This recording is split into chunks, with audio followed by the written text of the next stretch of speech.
Thank you for giving me the opportunity to address this court again. I am the father of Thom DeWolf. What I have to say today has changed only slightly from when I was here before. Our message and the story of Paul is the same. But I feel that it is only right to say again what impact Paul's death has had on our family and many others. Those in this courtroom and the community need to realize the impact this needless act of violence has caused.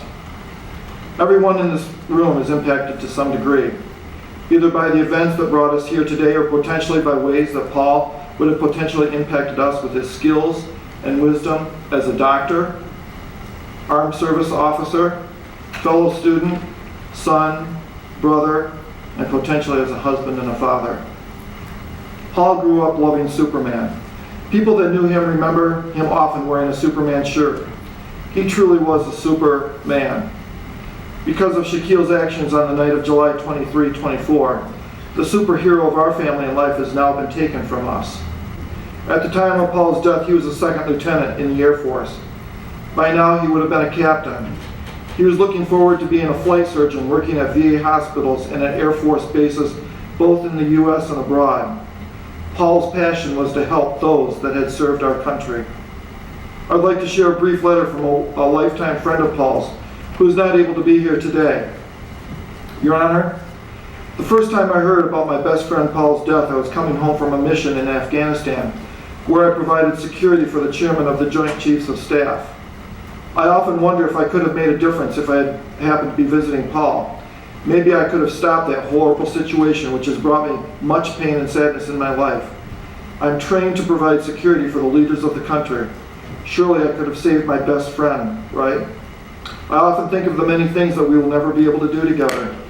Being at each other's weddings and giving a funny but thorough, thoughtful speech, seeing us both have kids and raising them to be athletes like we were together, and many other thoughts race through my mind.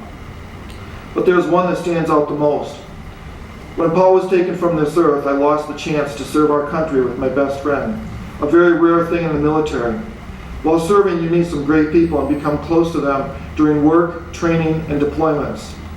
Being able to be in the Air Force with someone that you've spent so much time with growing up would have been an amazing experience that Paul and I had often talked about. And of course, I gave him a hard time since I'm enlisted and he was going to be an officer.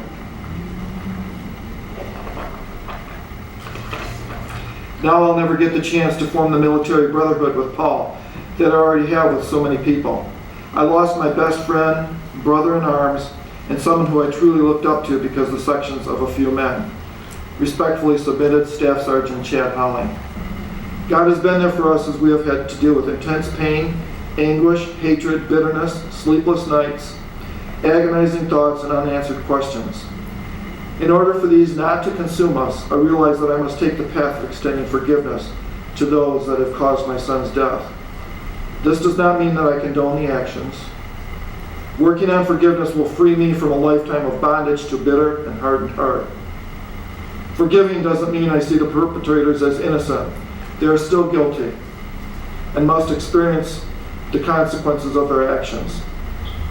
I would like to recognize Shaquille and commend him for admitting to his involvement, and I appreciate that. We respect the laws of Michigan, the sentencing guidelines and mandates. Your Honor, we trust you for imposing the proper and just sentencing. Thank you for allowing me to address you and those in this courtroom.